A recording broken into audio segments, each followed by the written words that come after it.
All right. Welcome back, everybody, to Altcoin Daily, where you subscribe for our daily videos, keeping you informed on everything going on in the cryptocurrency space. My name is Aaron, and what the hell?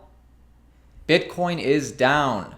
So after somewhat steady growth for about the past month, where we climbed from about 3,300, climbing all the way up to almost 4,200, we have now dumped. Specifically, we dumped at about 4,160 all the way down to 3,700, and we sit just above that now. So why did this happen? What caused this? Well, the simple answer is because somebody sold and not enough people wanted to buy at these higher price points. The volume just wasn't there. The interest just wasn't there. So we dipped just a little bit. So let's switch to the day chart because this is actually kind of what I expected, because as I've been saying for the past couple of months now, we have this major resistance at the 4,200 level. So we've tried to break through that quite a few times, still have not been able to, and not until we break above this and stay above this for any significant time would I be short-term bullish. So since we're still below it, I'm not short-term bullish. I'm long-term bullish, I'm just not short-term bullish. So I do suspect we are going to continue to trade sideways. All right, so we're gonna check back on that price later, because despite the price dip, we do have some very bullish fundamental developments coming out that I'd love to share with you. Case in point, we finally have some more details on Samsung's Galaxy S10. This is the Samsung cryptocurrency phone that's going to be shipped in March.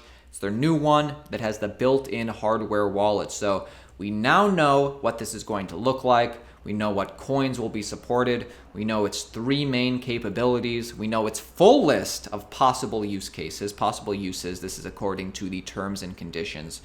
And we even know what's going to happen if you lose your phone. Plus, I'm going to share with you this leaked video coming out of China, I believe, of the cryptocurrency wallet in action. So before we get into details, and I'm sure I don't need to remind you of this, but I want to anyway, I want to remind you of the significance of all this, because Samsung, it's not just some dinky boutique electronics provider, right? This isn't just some mom and pop company. Samsung is the fourth largest brand in the world and the second largest smartphone provider, second only to Apple. So this is a brand that is used and trusted by millions, and what I'm about to show you, the only question I have is, will this be used by a billion people, or are we going to have to settle for hundreds of millions of people using this phone? Anyways, let's check out the details of some new information. So as the above images show, the new Samsung phone and blockchain wallet broadly allows three features. Number one, payment to merchants.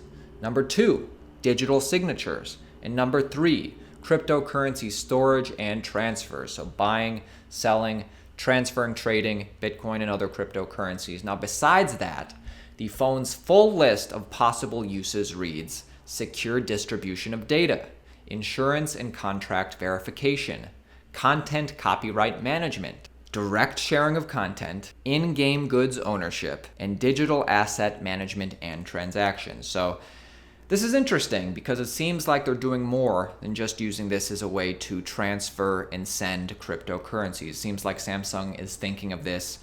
They're thinking of crypto beyond that of a currency. So sure, you'll be able to safely store and send your Bitcoin, but also besides that, it seems like they're setting themselves up to be smart contract compatible, as well as compatible with decentralized apps and games. And yes, it is true that your private keys will be stored on a hardware device. It says the blockchain key store generates and stores a private key based on blockchain technology in a secure enclave built into the device. And I just want to share with you some other random details before we get into the video. So if you read the terms and conditions, you'll see that it keeps mentioning devices, which leads some people to believe that the blockchain key store will potentially be able to be installed on all mobile devices developed and sold by Samsung Electronics, including other phones, tablets, notebooks, and all this other stuff, possibly in the long term. You can go over and read all about these security features, but I do want to answer the question, what do you do about your private key if you lose your phone? So according to the terms and conditions, the private keys stored in the S10's key store are backed up in a personal account provided by Samsung. If the phone is lost or stolen, users can access the device and delete the private keys through its Find My Mobile service. Further, if the private key is accidentally deleted, users can restore it via the service. So this may not be the answer you wanted, but this is the answer we're getting. So centralizing key storage in this way is bound to raise questions about security, and it remains to be seen what would happen if somebody gained access to your Find My Mobile service and if Samsung might provide further protections. So somebody commented the other day going, I can already see the headline. Some average Joe loses his millions in Bitcoin because he lost his phone. That's not going to happen because your private keys will be backed up on a centralized storage unit. And that's what we got. Anyway, let's go further. You can see here that these are images if you wanted to send, in this case, Ethereum. I mean, you guys already know how to do this. I guess the only thing is when you do this, you'll either have to put in your PIN code or your fingerprint ID. And then this last picture, what I found the most interesting, not only is this confirming that Bitcoin and Ethereum are supported, but also there's a wallet section as well as a decentralized app section, which I think is pretty interesting. So Samsung says that the Galaxy S10 will start shipping on March 8th of next month. All right, so before we get into the Fidelity news and some other stuff, let's watch this video. This is a leaked video of the phone in action. I'm pretty sure this is coming out of China because it is written in some sort of Asian language. And yeah, check this out.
All right, next up, we have some good news coming out of Fidelity and good news about the Bitcoin Lightning Network and Bitcoin Lightning Network Torch.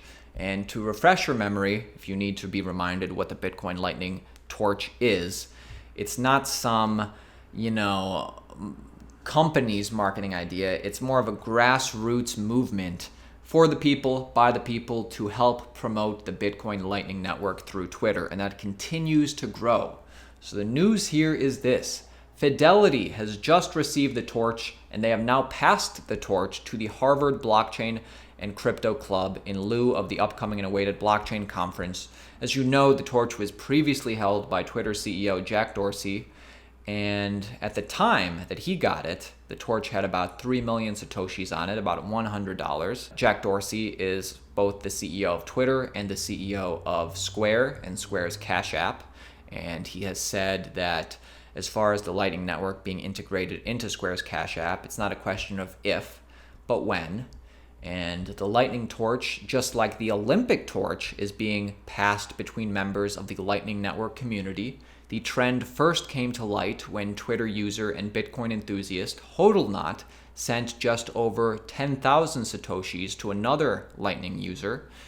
The other user further added another 10,000 Satoshis and passed the baton.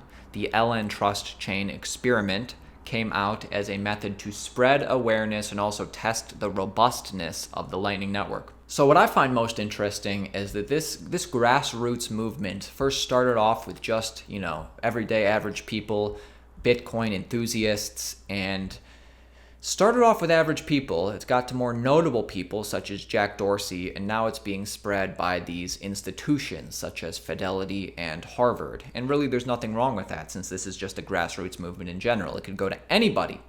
And as I'm sure you remember, Fidelity is looking to get into cryptocurrency. They're in the process of getting into it. Fidelity Investments administrates more than $7.2 trillion in client assets. The firm laid foundations for a new asset company called Fidelity Digital Asset Services in October of last year. The firm will reportedly handle custody for crypto assets like Bitcoin, and further, it will execute trades on multiple exchanges for investors. These also include hedge funds and family offices. And Fidelity, we just found out, has been mining Bitcoin since 2014, I believe. So I'm a huge fan of the Bitcoin Lightning Network. I love the Lightning Torch grassroots movement, and I'm super excited that an institution like Fidelity is, getting into the space and offering Bitcoin, at least Bitcoin, cryptocurrency in general, as investment opportunities to its clients. So the future is bright despite this low price. And yeah, we're still about at the same level. The final thing I wanted to show you is this right here. This is pretty funny. Something to help you HODL. So maybe skip the Red Bull, skip the Four Loko. Why not just go for the HODL Premium? Pure Power cryptocurrency energy drink. And of course, anybody can use the Bitcoin logo because it's open source. So why not put it on an energy drink? If I ever saw these, you bet I would buy a bunch of them. So checking the prices right now, let's give a little refresher. Bitcoin is sitting at 3,800 about. That's different from what I have right here. It's about 3,700, almost 3,800. Ethereum, 141. XRP, 30 cents. Litecoin, 45. Tron, 2 cents. Cardano, 4 cents.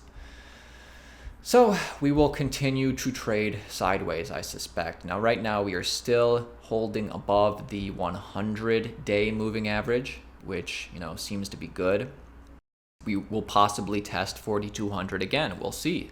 If we fall below the 100-day moving average, possibly would fall below the 50-day, and then we'd possibly retest the 200-week moving average again. So short term, I don't know what's going to happen. I'm kind of bearish at this point, but long term, and especially with stuff like Fidelity and the Lightning Torch, I am long-term bullish. I'm cost averaging Bitcoin at this point. How about you? Let us know. Feel free to follow us on our Twitter at altcoindailyio, or comment below this video. As you know, I read and respond to all the different comments. I think the future is bright for Bitcoin and cryptocurrency.